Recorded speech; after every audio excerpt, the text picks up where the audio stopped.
Друзья, приветствую! Сегодняшняя история началась с внезапной встречи. Снимая весенние пейзажи, я совсем не ожидал такой картины. На открывшейся передо мной поляне буквально в 50 метрах стоял молодой лось. Видимо, он тоже не был готов к появлению незваного гостя, поэтому просто стоял и смотрел. Я планировал немного отойти, чтобы не спугнуть зверя и достать фотоаппарат для более близкого знакомства. При этом в ходе отступления раздался треск веток неподалеку. Мать была где-то рядом. Однако план детально заснять животное провалился. В один момент лось сорвался с места и бросился в лесную чащу.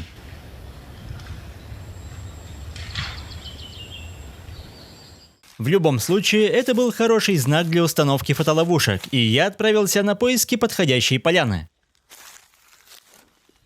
12 мая травы в лесу было еще совсем мало, и мне приглянулся крохотный ручей со старой поваленной березой. Довольно живописное место.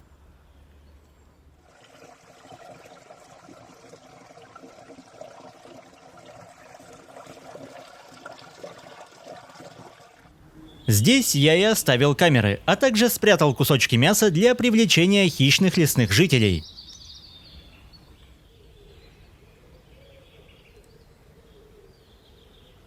На размытом участке поля свежие следы читаются лучше всего. И оказалось, что помимо лисы неподалеку точно обитает барсук, чьи следы напоминают уменьшенные медвежьи отпечатки.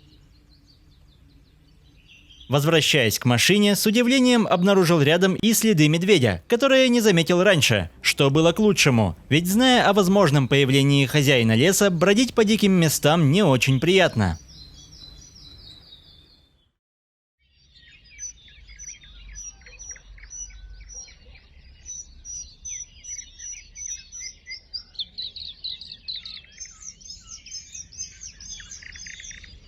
На проверку фотоловушек я отправился ранним утром в один из последних майских дней и не мог не остановиться возле деревенского пруда, где в это время открывался впечатляющий вид. На смену холодной дождливой погоде пришла по-настоящему летняя жара, и днем столбик термометра поднимается до 30 градусов, поэтому прогулка в 4 утра – лучшее решение. Насладившись видами и пением птиц, я отправился дальше.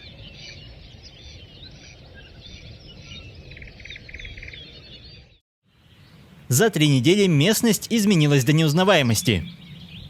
Деревья облачились в листву, а трава выросла до солидных размеров. Фотоловушки стояли на прежнем месте, а вот ручей совершенно зарос. Посмотрим, насколько популярно это место среди животных. Куница прибыла раньше всех. Исследуя новые запахи и попутно помечая интересный ствол, она, похоже, очень торопилась и уже через 10 секунд исчезла из кадра. Следом ловушка сработала на появление вяхеря, но лесной голубь также поспешил по своим делам. Вечером куница вернулась, чтобы получше познакомиться с упавшей березой. Запах оставленного мной мяса показался зверьку очень аппетитным, поэтому вскоре самый доступный кусок был с легкостью извлечен.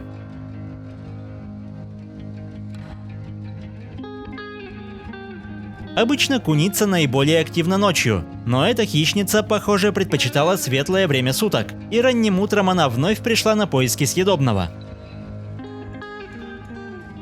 Следующий визит, как по расписанию, вечером.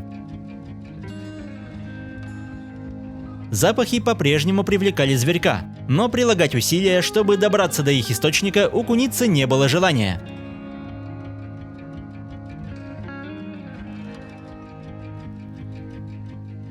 Всего через час пришла лисица, и трофей в виде грызуна уже был у нее в зубах. Но такой добычи явно не хватало, и мясной аромат сулил дополнительную порцию. Однако что-то насторожило хищницу. Судя по всему, она учуяла запах человека, поэтому отношение к находке резко изменилось. Но все же угощение манило лису, поэтому она не спешила уходить. Что любопытно, поиском провизии занималась кормящая мать. Обычно это обязанность самца.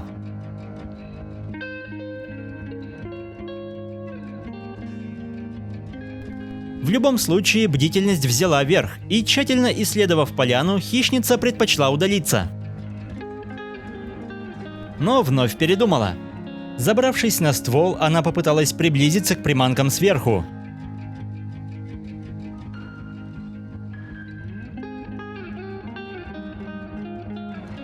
Положение камеры было раскрыто, но дерево казалось лисе безопасным, хотя вряд ли она добралась до заветного угощения.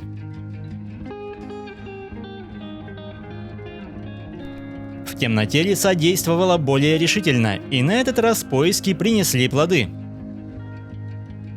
Хотя после повторного просмотра я пришел к выводу, что лисица всего лишь вернулась за грызуном, который был позабыт из-за шокирующей находки. За 4 дня трава заметно подросла, а куница, не найдя ничего любопытного, быстро убежала. Когда травы стало еще больше, а от съедобных запахов не осталось и следа, желающих посетить это место убавилось. Но вот в солнечный погожий день появилась молодая семья. Лосиха активно поглощала пока еще мягкую траву, и малыш не отставал, уже вовсю пробуя сочную растительность на вкус.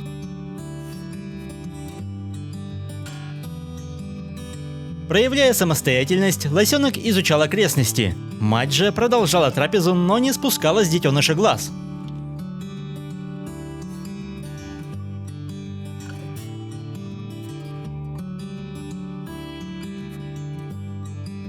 Влажная погода и потепление принесли в лес множество комаров, поэтому беззаботное время прошло.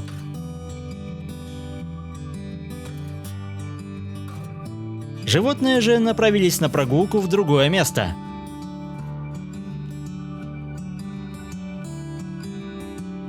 Однако вечером того же дня лоси вернулись. Видимо, трава здесь показалась особенно вкусной. Лосенка она пока не очень привлекала. Куда больше ему хотелось материнского молока. Но пока мать была занята, он решил немного попозировать перед камерой. В сравнении с кадрами прошлого выпуска заметно, насколько отличается поведение одного малыша и двойни, но зато единственного лосенка проще прокормить и защитить.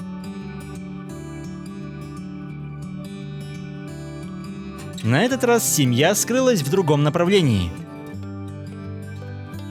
С тех пор поляна окончательно опустела, поэтому я забрал камеру и пошел подыскивать для нее другое место.